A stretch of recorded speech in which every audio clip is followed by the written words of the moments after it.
Welcome back to State of the Union. This is episode 14. As always, I'm Sean Moran for the National Border Patrol Council, and back once again joining me is Terence Shigg, the Director of Health and Safety for the National Border Patrol Council.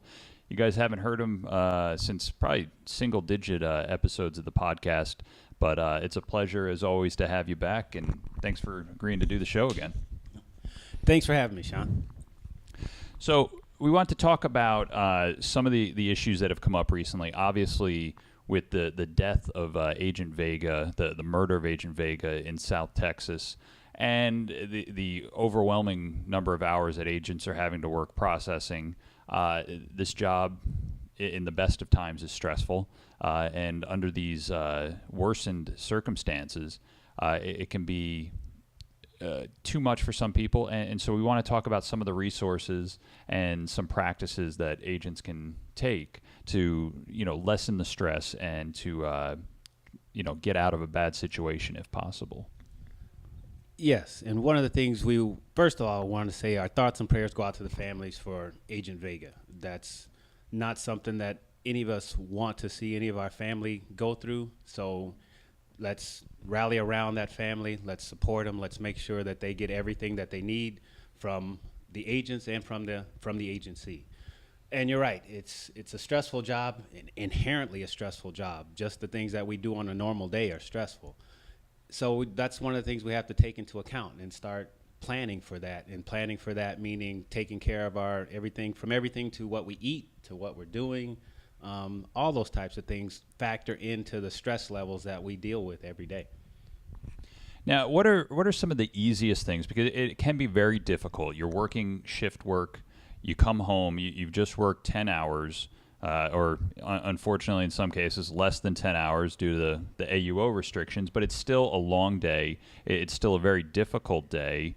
Especially for the people that are down in South Texas or in Laredo or even the ones in San Diego that were doing processing for a very long time. It's very monotonous, very tedious. You just become kind of numb to things. What are some of the easiest things that they can do, even though they're doing shift work and all they might want to do is go home and crawl into bed for 8 to 10 hours? Yeah, well, one of the easiest things I think for us is exercise.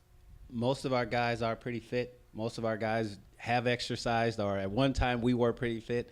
So exercise, and that could be anything from just walking to just doing something simple, just moving around. And that's what we consider exercise. You don't have to go to the gym. You don't have to have a full workout or CrossFit. It can be something as simple as taking a walk around the block. One of the things I like to do, I think of it as kind of defragging, like a computer. You kind of have to stop inputting things into it so that it can reset. One of the easiest things you can do is when you get home, just have some time to just sit down and not do anything, no input, not listening to radios, TVs, texting, emails. Just sit down in quiet someplace and just relax and breathe for a little while. If anything, give yourself 10, 15 minutes just to defrag like that, and that's one of the easiest things you can do. Now, I've listened to some other podcasts, and Adam Carolla is like the king of podcasting. But think what you might of him. The guy has some really good advice when people, I won't say that they're depressed, but they get into a funk, and it could be from work, it could be from family. And one of the things he recommends is go exercise, go for a walk, listen to some classical music. And it really is simple advice, but it's true. And there are studies out there that show that it has some of the same effects, almost to the same level as antidepressant medications. So it's really amazing just, what getting moving. And they have so many things now, iPhone apps. I've got one right here. I've got the Jawbone Up 24, and they have all these different activity trackers that can integrate with your phone to get you moving. I'm just one of those people that I like to go run. We've run together, but I'm one of the guys that if I didn't record it with my GPS, it never happened. And I get so annoyed at myself if I forget to turn on the GPS or turn it off, or if I forgot to wear it that day, because I like to know how far I've gone, how I'm improving, if I'm improving.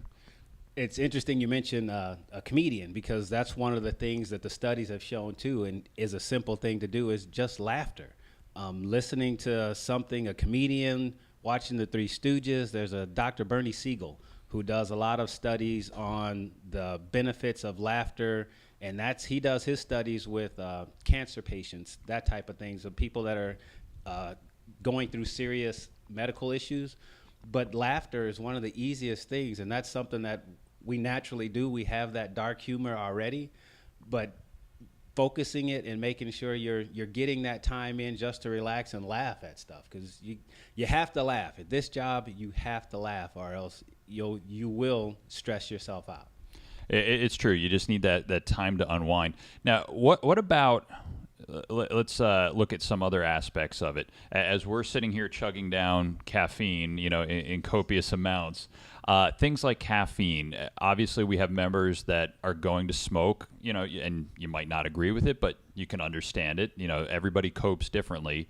You also have people that drink. I will say that, when I had stressful moments at work, I went out with other the other agents, and we went to the bar. That's just what we did. As I've gotten older, I don't do that as much, but everybody copes differently. But I think we need to see where that good middle ground is, where the moderation point. Is it Malcolm Gladwell, I think, talks about the tipping point. At one point you have returns on whatever activity or time you're investing in something, but then it gets to a point where you don't have any of those returns, and you're actually doing negative consequences to yourself. So, I mean, how, again, it goes back. You spend a lot of your day driving to work. You spend a lot of your day at work. How much is too much? When you get to off work and you're trying to unwind, 1 beer, 2 beers, glass of wine, at what point do you think, as somebody who's in the mental health field, outside of the Border Patrol, when do you say to somebody, there might be a problem? For me, I've gone by the simple rule that if you're asking yourself, is there a problem, you tend to be on that line. There's usually not a problem yet when you're asking yourself that question. It's when you go beyond and you stop asking that question is when there usually is a problem. When you start avoiding that question and other people are asking you that question, that's usually that limit. So to have a certain set number on it, I don't know if there is one, because it's different for each person in each situation. And like you said, our culture that's what we do. We get together, we talk, we have a few beers. And I think because we don't hang out with anybody else except other cops and law enforcement, right? And there's nothing wrong with that. I think that's good for us. If you're there and you're talking and you're getting it out, that's a good way of stress relief for us. There's nothing wrong with that. It's just, like you said, in moderation, making sure that everything's done in a safe way, in a mature way, and that provide rides home, all those things that are taken care of. Then I can't see a problem with it until it gets to that point where it's affecting your work life, your home life, your family life. You're not doing other things, and that's your only coping mechanism. Meaning, if that's your go-to for everything, meaning I got a ticket, so I got to go drink, or I scratched my wrist, so I got to go drink, or somebody bumped into me at work, so I got to go drink, then you might have a problem. But if it's just something that you guys do every once in a while, I can't fault you for that. So as long as you're still doing critical analysis of yourself and you're aware of, that fine line, then you think they're okay. And yes. But when you stop asking the question, that should be a red flag. That should be the red flag for you. That tends to be the thing that I see the most. Let's talk a little bit about the Employee Assistance Program and some of the things that are available, because I never knew just how much they can help out and how many different services they have available to employees.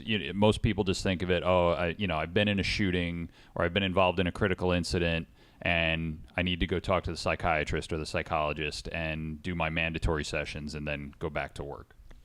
Yeah, and one of the good things about it is, and most people don't know, is that program is available not only to you, but to your family members also. So if there's something going on with the family, those services are available to them also. And don't think of it as only, okay, well, I have to go in and see somebody and talk to them. It could be a phone call. You could just call and say, hey, you know what? I just needed to talk to somebody real quick about XYZ.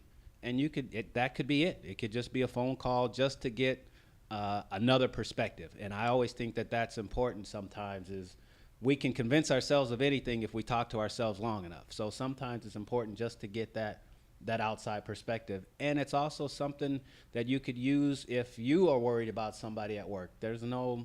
I can't even count how many times I've had people call me when they're concerned about a coworker.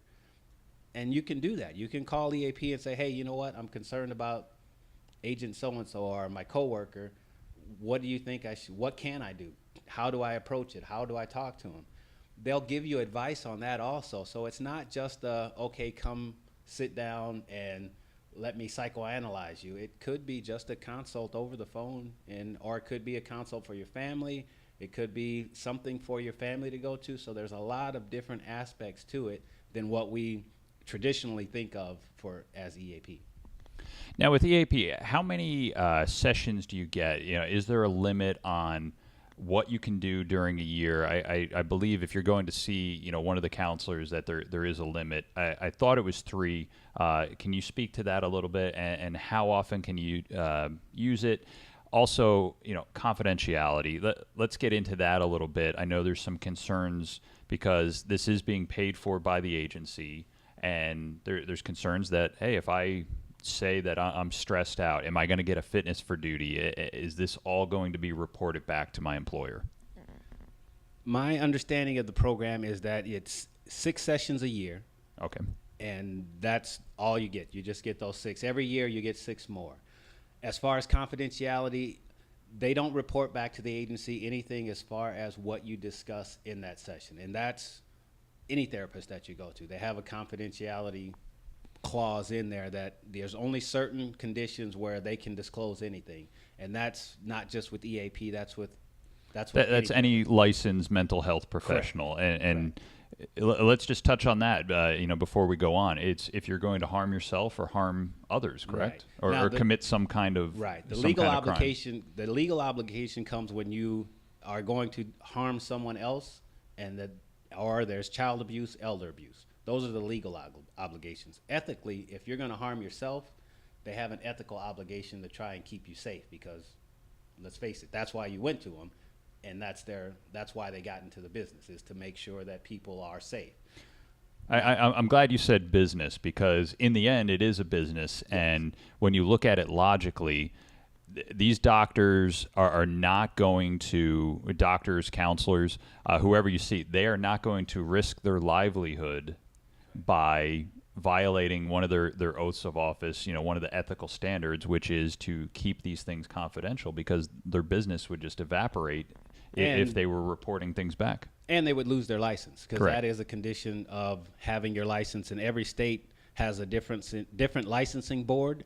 In California, it's the Board of Behavioral Sciences, but that is, again, that's their business, and that is their way of livelihood. So if they lose that license, they can no longer practice. So if they break that confidentiality, then they're at risk of losing their livelihood. Just like us, our badge, our weapon, our livelihood depends on us performing our duties. Their livelihood depends on them keeping that license. So that makes me feel a little bit safer, if you go to somebody and you're concerned about confidentiality, that, to know that they're not going to be reporting back, because that would be the end of their career.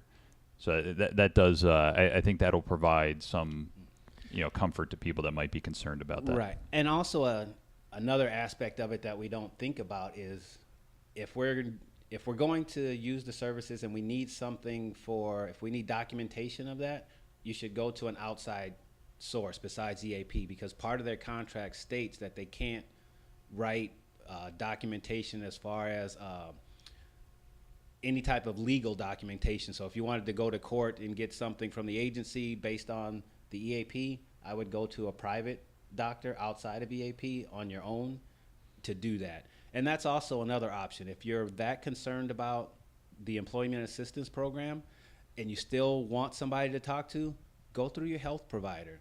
Find somebody that you can pay cash to, but just go and talk to somebody. So don't let that be your only resource and that be the reason to keep you from getting the help that you need.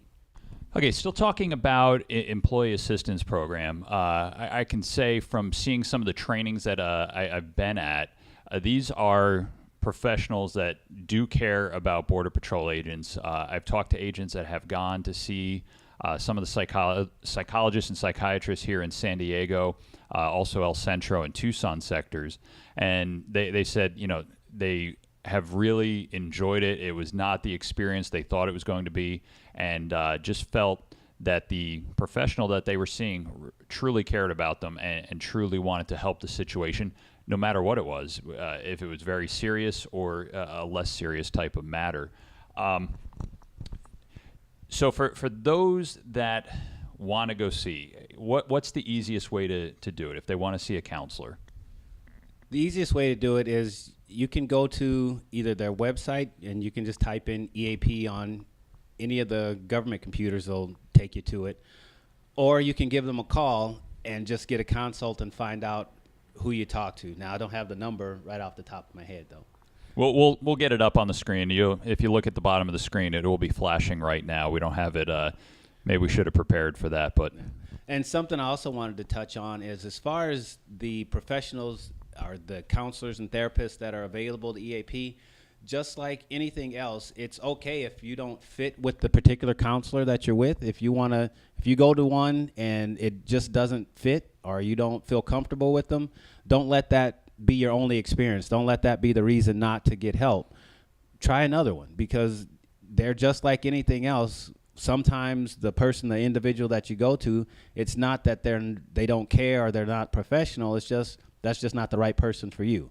And we understand that, so just go to a different one. Yeah, and as a professional, they're not going to be insulted. They're not going to be hurt that you want to see somebody else. They care about your improving, and they realize that if you're not clicking with them, yes, that you can request to see somebody else, and they can even give you a referral. Absolutely. Terry, you're also on the contract committee currently. Can we discuss some of the issues that are coming up? I know one of the big things that I get a lot of questions about, a lot of emails about, when will VRPs and the job swap program be bargained on? And the follow-up question, if something is agreed upon, will it be implemented early prior to the contract? Because we really don't have any idea, other than no time soon will the contract be finished. Now, as far as a timeline on the contract, that I couldn't give you. In my infinite wisdom, I can't figure that one out. I can say that the VRP, the job swap, all those things are on the table, and those are things that we are negotiating and wanting to implement prior to the contract being finished. So our goal is to get something like that negotiated, meaning a job swap type thing, and implement that on a trial basis so we can work out all the kinks. And then when we put it into the final contract, we'll have it working as best as possible so that we won't have as many issues with it. And that's the goal. And I just want to clarify, because we want to have both the VRP and the job swap existing at the same time, kind of in unison, so that there are opportunities for paid moves. Obviously, there's going to have to be some funding issues. There are going to have to be reauthorization issues. But I think those can be worked out, and we still want to have the ability to have these paid moves, but also have them exist with a job swap or an unpaid move program, so that we can get our members to where they want to be, because that is one of the biggest concerns that agents have, the lack of mobility. And that's been an issue for years, as long as we've been in the patrol, is mobility. I remember when we first came in, they used to tell guys from the East Coast, oh, just wait about 5 years and then you'll be able to get back home. Yeah. Try that now. It's more like 10, 15 years if you can get back. So mobility has been an issue forever. And we're really trying to find a way to address that issue, from the VRP, from the job swap, from medical needs, from compassionate transfers, spousal transfers. Those are all things that are on the table that are being currently negotiated and worked on. And there's a lot of concern that people in the union at the national level aren't hearing the concerns. I can tell you, we do try to keep abreast of all the topics that are affecting the membership. I encourage you, go to bpunion.org. If you have a concern, send us an email. Everybody's email is on there. Our numbers are on there. It's 855 BP Union, and you will hear the phone tree with the extensions. It goes right to our phone wherever we are, and somebody will get back to you. Feel free to call me. If I don't have an answer for you, I will get it. Hopefully I would have the answer for you. And with that said, I'd also kind of stepping back to the EAP issue. If you have any questions concerning EAP or any concerns about that, call the number and call my extension. I'm willing to answer any questions that I can on EAP or getting assistance or helping you out with those issues. And if I don't have the answer, I'll get the answer for you. Yeah, we are hearing your concerns. We know that people want mobility. We are working to get there. I know there was a time when the union may have seemed opposed to some of the proposals that had been put in place several years back. I know there's a letter from our illustrious former leader saying that they did not want to bargain over the agency's proposal. But this is something that we are committed to, job swaps and the VRP, so that we can have hopefully the best of both worlds, and agents will be able to move between sectors. And also one of the goals is to get more moves within sector, because there are some sectors where agents, they don't want to leave the sector, but they do want to get to a different station, whether it be better work or they want to leave a checkpoint or get to a checkpoint, what have you. We're trying to make the most opportunities available so that the membership can move and have that choice between an unpaid swap to somewhere that maybe is more desirable or more attainable, and then also the paid moves through the VRP. Let's talk about the contract committee. There's also concerns that people don't know what they're doing, that other people would be able to knock out a contract in 6 months. Let's talk about how long we've been at it so far. I mean, we've both sat at this negotiating table. It's a very tedious process. There's quite a bit of information, both with the midterm bargaining, with the term bargaining. But let's talk about the members on the committee and their experience. I mean, first of all, let's talk about our chief negotiator, the executive vice president of the union, Chris Bowder. I don't think there's any disputing the notion he is probably the finest negotiator on either side of the table throughout the agency. Definitely. And Chris is, without a doubt, one of the most intelligent, best negotiators that I've ever seen. He knows the contract and the issues inside and out, and has the ability to find that medium point, that point where we're getting what we need and we're getting the most that we can get on each and every issue. And let's face it, our contract is old. It was written in 1995, so it was time to update it. So a lot of the things and issues that we have now didn't even exist before. I think when that contract was put into effect, there were 7,000 Border Patrol agents Correct. Nationwide. Correct. We're obviously 3 times that size now, so there's going to be different issues that have come up. There's different issues just due to technology and different programs that are in place. But also, I think the biggest thing is the number of agents, the number of stations we have. Yes. And just, I'm going to say it also, the layers of management that have been Yes. created since that contract was put in place. And I think that's an important aspect of it, is not only the layers of management, but the bureaucracy that has been created now. Before, it was the layers of management, but we were dealing with specifically management. Now we have the HR portion of it, the LER portion of it. We have the DHS component, because remember, DHS didn't exist before when we did the other contract. So now we're not only dealing with the managers, our command structure, we're dealing with the command structure of CBP, the command structure of DHS, and the LER and HR aspect of it also. Now, I know you can't tell the future, but National Treasury Enforcement Union, they got their contract a couple years ago, and I will say it is a very favorable contract, and it was negotiated with CBP.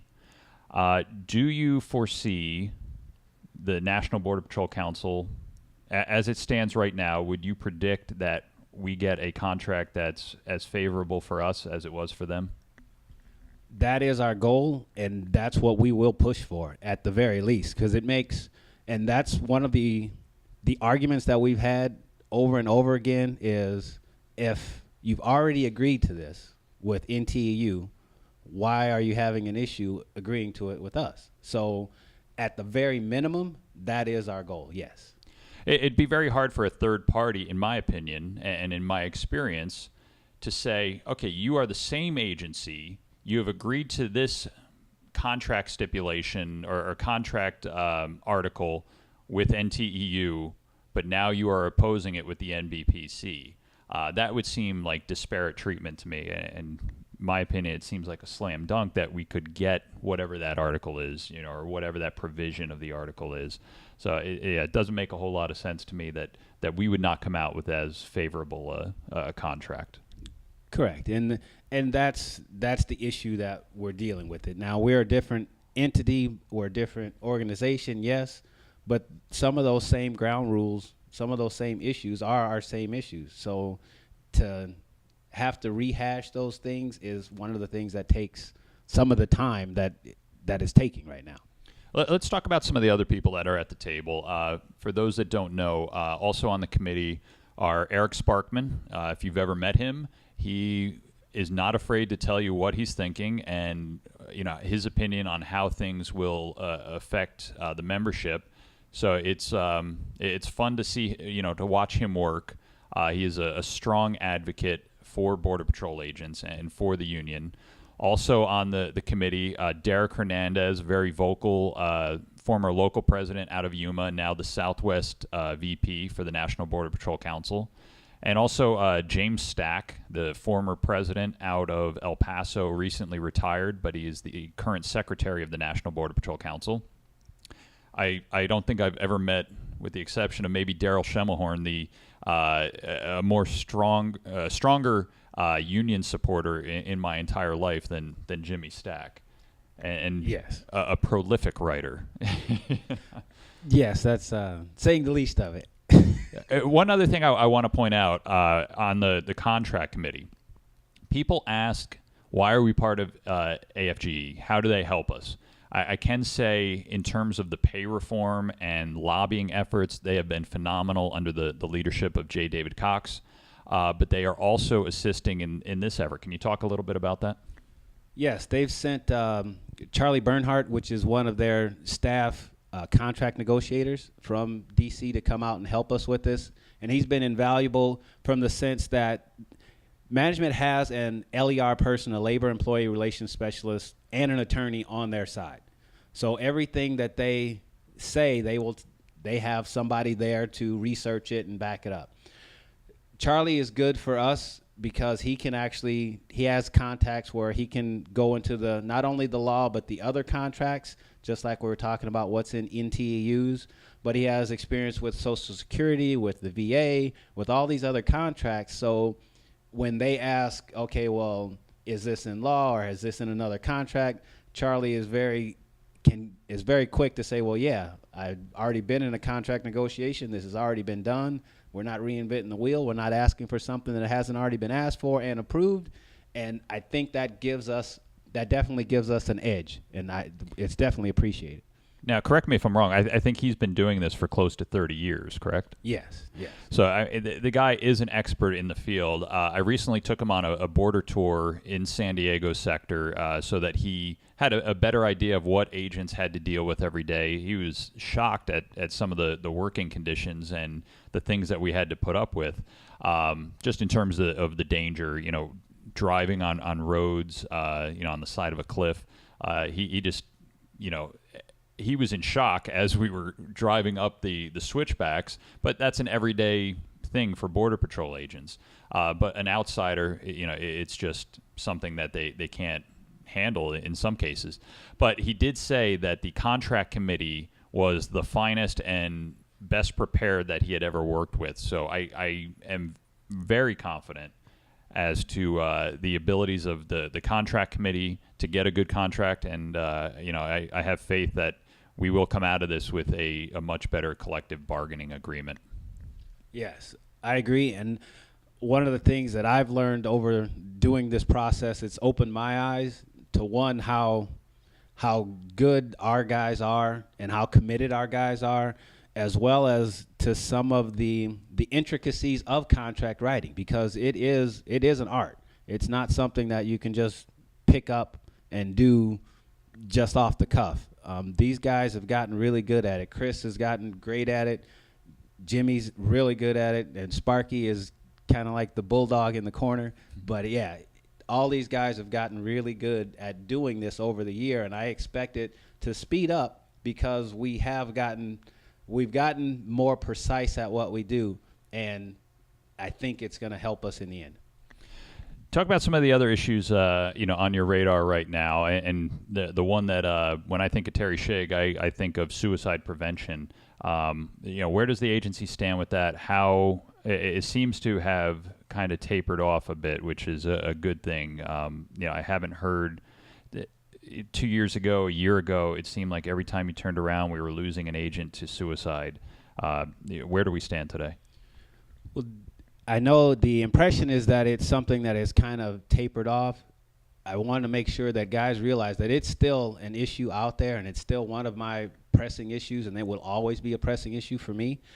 I know that we've recently had we've had at least one suicide that I can confirm. It's not, and I believe it was a retired agent, so that's why it wasn't publicized on the networks.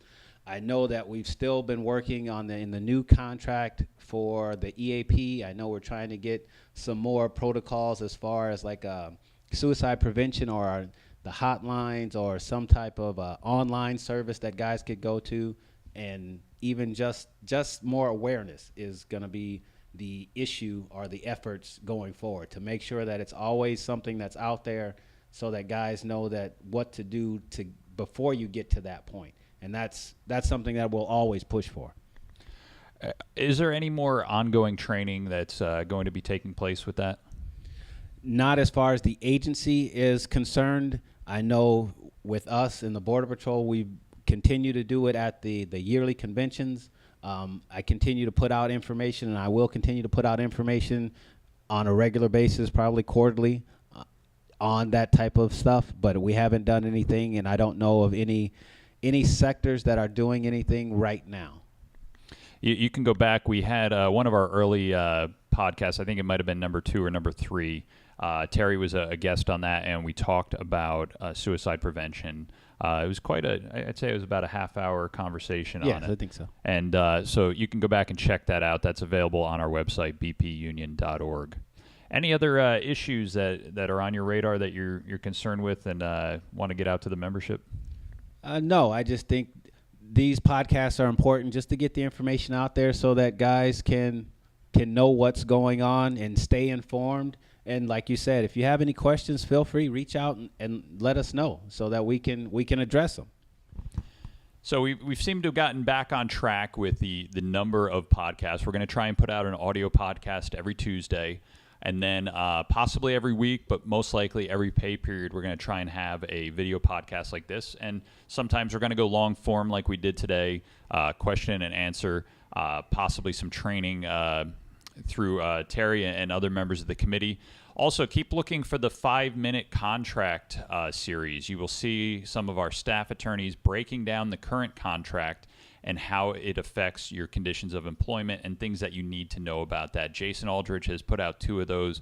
I think they've been really fantastic. We've gone over Article 1, Article 3A, and Article 6. And he gives some really good information in there. So look for that in the future. And if you have any topics that you'd like us to cover, please let us know. Or if you have any material that you'd like to see featured in a future podcast, send it to us. With the iPhones these days and smartphones, it's really easy to get some good footage or to record some audio for us and send it in. And we'll be happy to give you credit and feature that in a future episode.